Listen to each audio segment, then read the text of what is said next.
June is Pride Month, a time dedicated not just to parades and rainbow flags, but to a profound affirmation and resistance against discrimination. The skewed Christian view of pride involves a self-centered attitude, placing oneself above others and most critically above God. But the LGBTQ plus community is not declaring themselves above anyone else. Pride Month was born from a necessity to stand against oppression and claim a rightful place in society, not out of a desire to dominate, but a need to exist openly and safely. It's about love, not arrogance. Today we share a popular episode in an encore presentation about what pride really is and how it's a powerful expression of love's triumph over shame. It's a celebration, not a sin. Would it be okay if I were to tell you that I am afraid someday, so I call you up and you call me down? Would it be okay? Well, hello and welcome to the FreedHearts podcast. My name is Robert Cottrell, and I'm here as always with Susan Cottrell. Happy Pride Month! Happy Pride Month! Yay! June. This month is Pride Month, and I know the celebrations here in Seattle are in September, but they go on all throughout the summer. But June is Pride Month, and it's this time. This time is dedicated not just to parades and rainbow flags, but to profound affirmation of life and resistance against discrimination. Yes. Yet this beautiful celebration is often met with misunderstanding, particularly from the anti-LGBTQ, ultra-religious, very vocal parts of the Christian community. Mm-hmm. They see, well, I think they're making this whole thing up, but they use the term pride. They see the term pride through a skewed biblical lens. You know what? As they stand in their multi-million-dollar churches and drive their custom golf carts and live in their multi-million-dollar mansions and $2,000 suits and condemn people and dress up at the time. So okay. Anyway, in this case, they see the term pride through this skewed biblical lens, where it's marked as sin, the very antithesis of humility. But the pride of LGBTQ month couldn't be further from this concept. It's about love, not arrogance. So first, let's talk about this misunderstanding of pride. Yeah. Many Christians and Catholics teach pride as a sin, one of the dreaded 7 deadly sins. Yeah, by the way, this is the start of our deconstructing of the so-called 7 deadly sins. Yeah. So welcome to the table. Yes, through Pride Month. And it's part of teaching of contempt as well. Yep. So, okay, if that's true, maybe we better find out what it is. If pride is so awful, maybe let's find out what it is.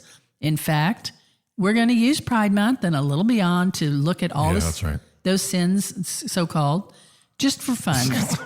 Just for fun. Let's cover the deadly sins just for fun. Yeah, because like pride, they've been taught us as teaching of contempt. Surprise, we're going to turn them upside down. You know, I was thinking about this as we were preparing for all this. And if we can turn the seven deadly sins on its head, deconstruct that, well, all the other 10,000 not so deadly sins are easy at that point. You know? Exactly, that's true. So we're gonna dive into this. Yeah. So this will be life-giving and freedom-giving. So today, pride.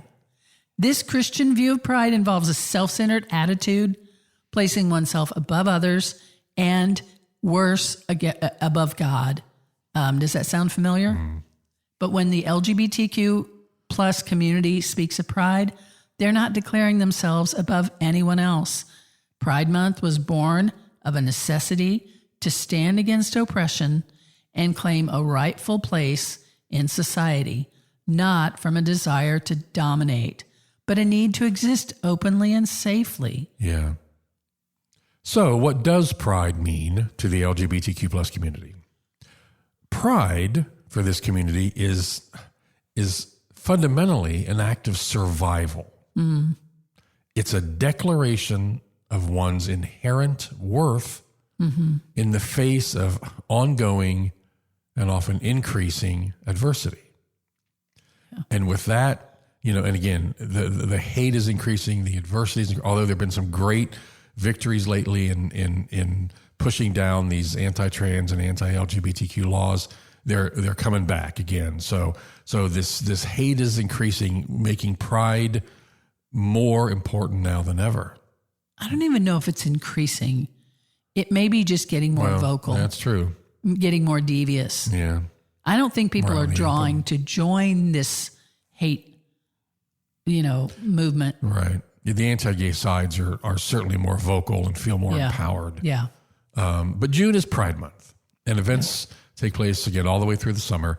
And these celebrations have their roots in resistance, in the Stonewall riots of 1969, which was a turning point in the fight for gay rights. Yeah.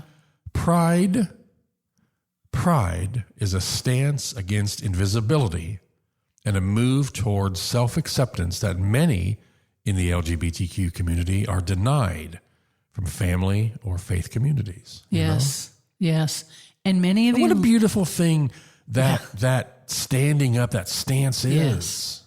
It is beautiful and empowering. Yeah. Empowering and taking your power back.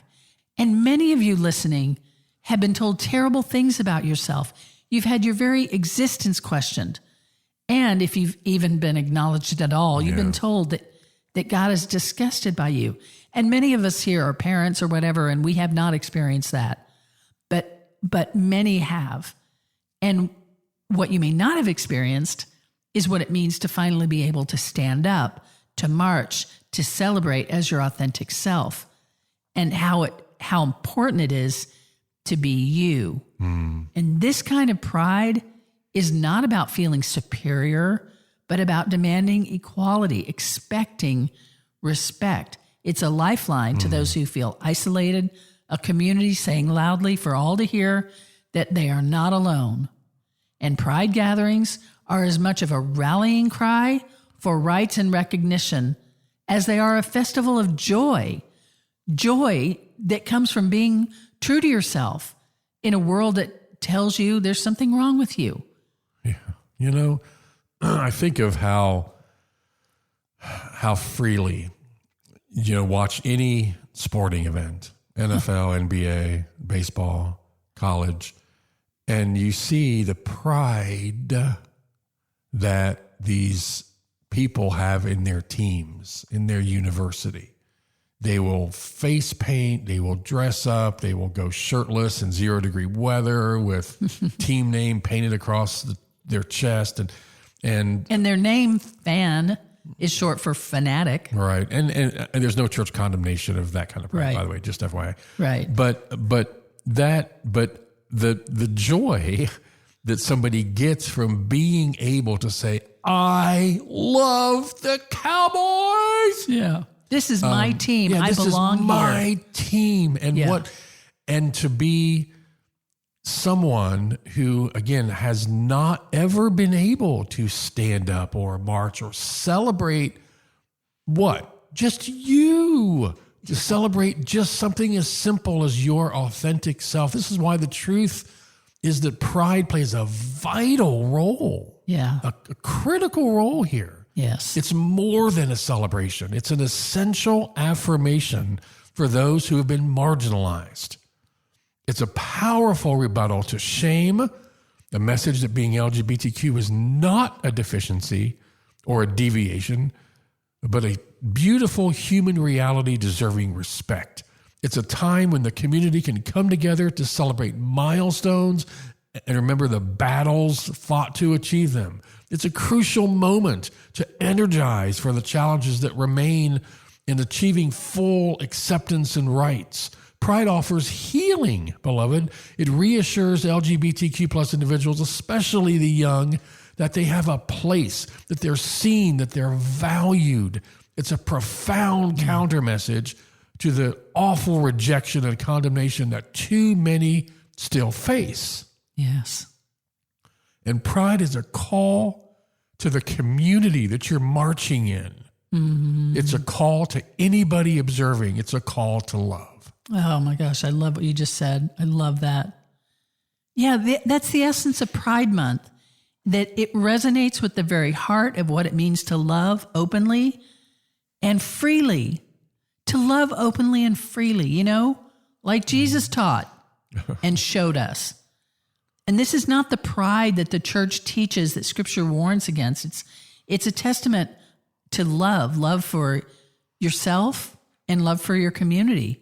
That's vital. It's what happens when people who have faced profound rejection say no more, and they choose to embrace who they are with pride. And as we begin Pride Month, we're going to really listen to what pride stands for. We're going to celebrate pride for what it truly is, a powerful expression of love's triumph over shame. And for religious people to call you out for pride is like, here's what it's like. It's like they came into your room and stole everything, and you, with some friends, were able to go and catch up with them and take your stuff back. And then the authorities come and arrest you for stealing.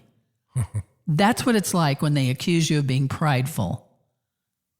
And that's really what's going on here. They've taken your sense of self, and when you come to get it back, they say you're prideful. Yeah, wow. I don't think so. That's a great analogy. I don't think so. Thanks. And here's the thing.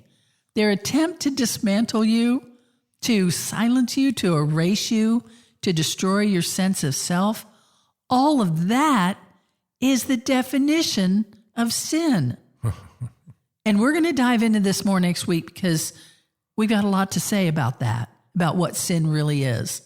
But in short, we've been lied to, told that our little things, our humanity is sin, how we act or just little things about us. While they steal us blind, while they steal our dignity, our humanity, our sense of self, those aren't theirs to take. And we want to help you reclaim your personal power, which is where pride comes in, where pride parades come in, to restructure. That's where they came from. Yeah. It's where they came from. Yeah. To restructure, to recalibrate a sense of self and personal power. You remember the viral Karen? I think it was one of the first ones maybe that word Karen got named for, but it was the Central Park Karen who leveraged racism for her own gain. Remember that? Mm-hmm. She had her dog off leash, which was against the city's ordinance, and a man asked her to put it on the leash.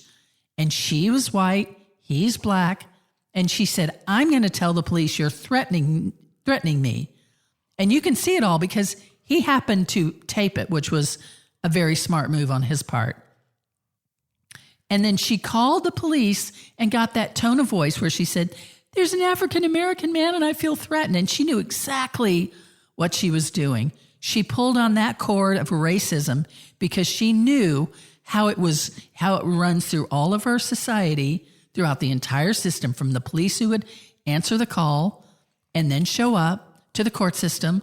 All of that is immersed in racism. And she was happy to do it because she didn't want to put her dog on the leash. She didn't want to be told to put her dog on a leash. Okay? And religious leaders do the same thing. Religion over history, not the good churches that are really loving people well and doing good work. We're talking about religion has been arrogant and prideful and domineering and controlling. And when you say, wait, stop treating me like this, then they become Karen. And sorry for all the real Karens out there.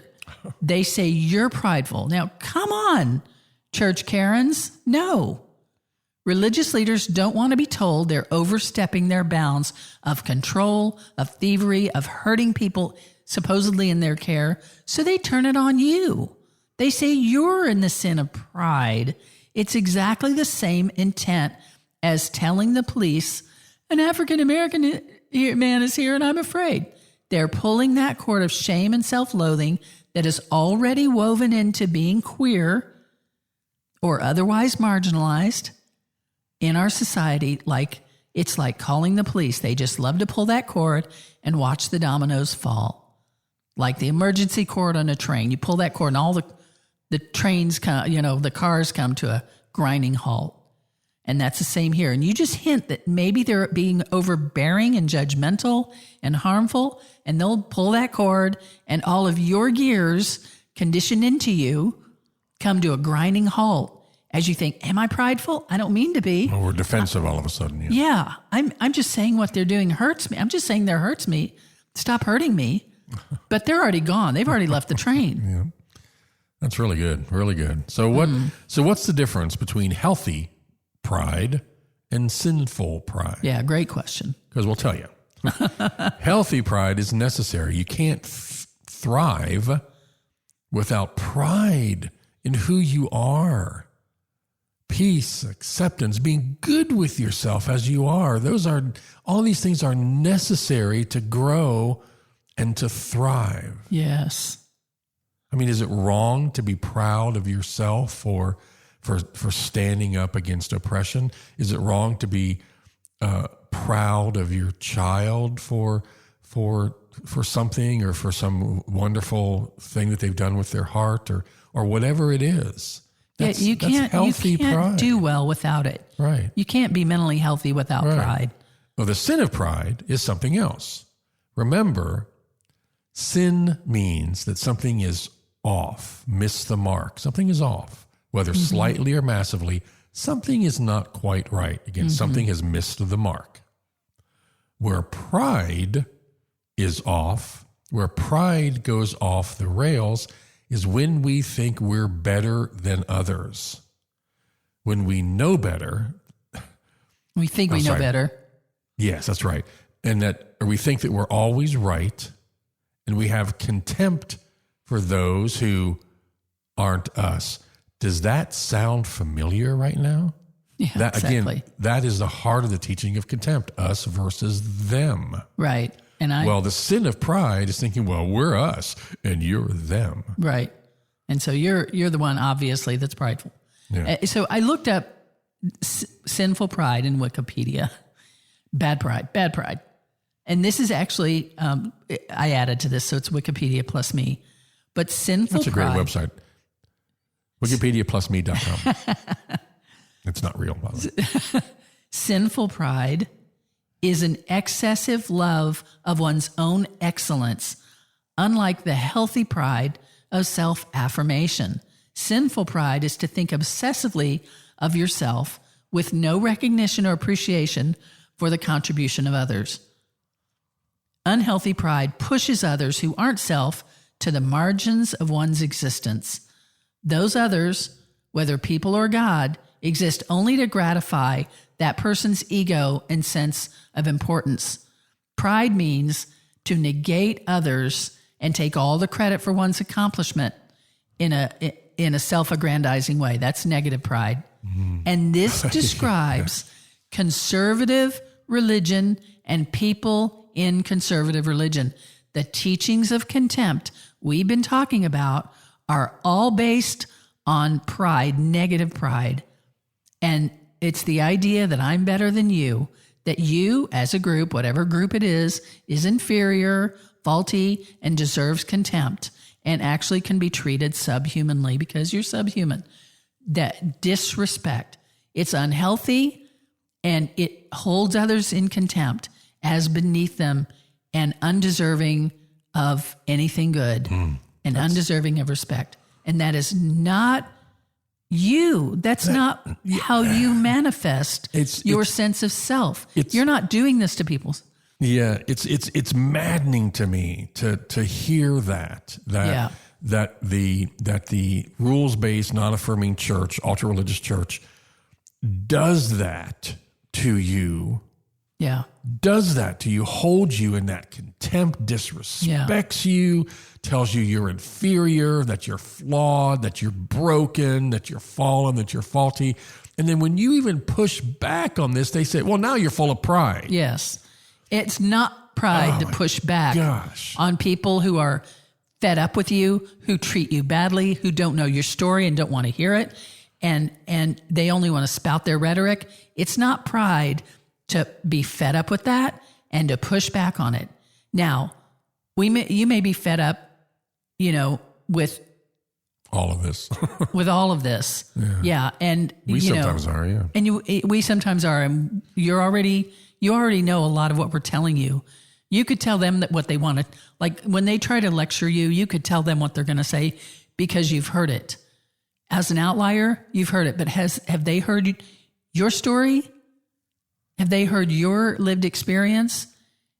No. And so... Well, they won't, because that brings humanity into this. And right. So what I'm saying, I guess what I'm trying to say is, if they won't listen to your story, you don't have to say, well, okay, if you listen to my story, I'm going to have to listen to your lecture. No, you already know their lecture.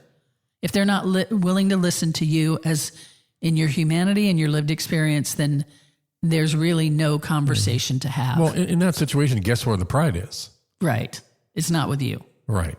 And so don't let a group of religious people who don't know your story and aren't interested in hearing it tell you anything about yourself that's negative.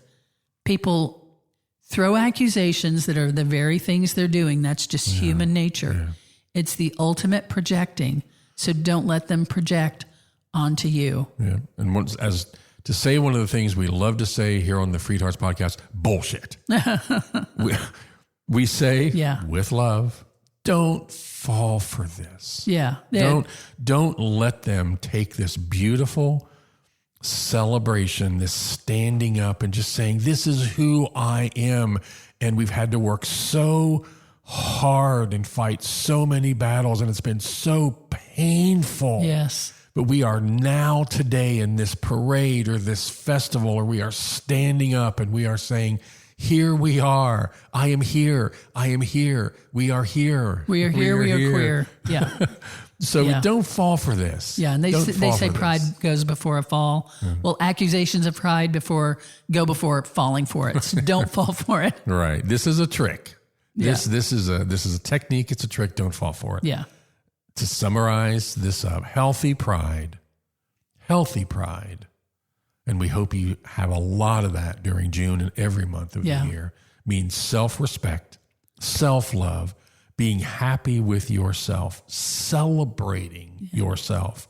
It doesn't mean perfection, right? No, just satisfaction. Yeah. And that's a great thing. Pride is a celebration. It's not a sin. Yeah. We will be here next week. Yes. We hope you are too. Bye. Bye.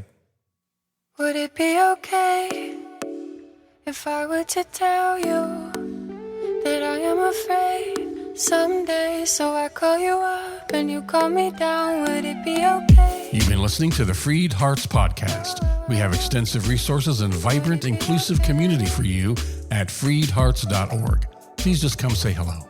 If you have questions, comments, or suggestions for the podcast, just email us at podcast@freedhearts.org. Audio engineering is provided by Luke Johnson. The music is provided by our daughter, Hannah Cottrell, who is Grammy nominated. You can find out more about her and her music at hannahcottrell.com. Please share, subscribe and follow on your favorite platform, and support us if you can. Thanks for listening.